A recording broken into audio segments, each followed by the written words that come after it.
जी। अ, doctor Mishra, एक चीज़ मैं आपसे समझना चाहूँगी कि जैसे फाइज़र और मॉडर्ना की बात है, तो इसमें कहते हैं कि इनको माइनस टेम्परेचर पे रखने की ज़रूरत होती है। तो भारत के हालात में जिस तरह का हमें किस तरह का इंफ्रास्ट्रक्चर भी ज़्यादा उसके लिए बेहतर चाहिएगा। जहाँ तक बायोटेक की कोवैक्सीन की बात है, तो उसके लिए उसके कंपैरिज़न में इनको ज़्यादा रख-रखाव की ज़रूरत होगी। अ, तो उस पर आपकी क्या राय है? नहीं, बिल्कुल फाइज़र और मॉडर्ना दोनों मैसेंजर आरएनए वैक्सीन्स हैं। पहली बार इसका उनका उपयोग हो रहा है।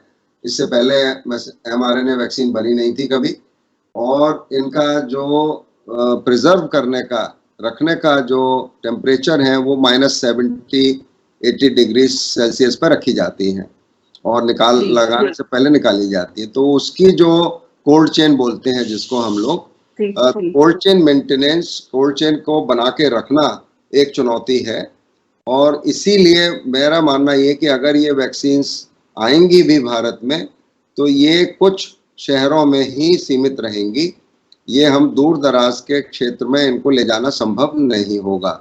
उसके लिए हमको जो वैक्सीन हम लोगों की है 2 से 8 डिग्री वाली, वही वैक्सीन हमें लार्ज स्केल पे उन पे ही भरोसा करना पड़ेगा, जिसमें हमारी दोनों वैक्सीन्स हैं और जो बाकी और जो वैक्सीन्स भी हैं, स्पुतनिक के लिए भी कोल्ड चेन है वो -18 पे रखनी पड़ती है और बाकी और जो वैक्सीन भी आई ज़ाइडस वाली आएगी उसका भी देखना पड़ेगा कितना कोल्ड चेन का उसमें इश्यू है।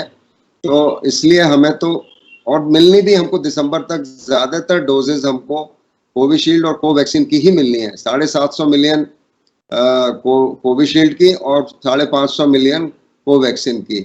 बाकी थोड़ा-थोड़ा सबका कंट्रीब्यूशन रहेगा, स्पुतनिक का भी रहेगा 15 मिलियन का। जी। इसी प्रकार से और नेज़ल वैक्सीन की भी बात चल रही है, अगर 100 मिलियन उसकी भी आ जाएँगी भारत बायोटेक की। उसके अलावा ज़ाइडस कैडिला की कोई 50 मिलियन डोज़ मिल सकती हैं। इसी में अगर फाइज़र और मॉडर्ना मतलब फाइज़र भी आ जाए, वो भी बहुत अच्छा होगा और भी वैक्सीन बन रही है जैसे पुणे में हमारे यहाँ एक मैसेंजर आरएनए वैक्सीन बनाई जा रही है। बायोलॉजिकल इवेंट्स और जेनोवा करके 2 जी। कंपनियाँ ये बना रही हैं। तो कुल मिला के जो वैक्सीन का कार्यक्रम है, वो काफ़ी मैं समझता हूँ प्रोग्रेस पे है, आगे बढ़ रहा है। प्रोडक्शन क्षमता हमारी जो उत्पादन क्षमता है वो बढ़ रही है। तो आगे आने वाला समय मैं समझता हूँ हमारे लिए बहुत अच्छी आने वाला है और टीकाकरण के को संदर्भ में रखते जी, हुए, तो हम लोगों जी। को पूरा इसमें सहयोग करना चाहिए, पूरा देश का हर नागरिक को इससे जुड़ना चाहिए, तभी ये संभव हो पाएगा।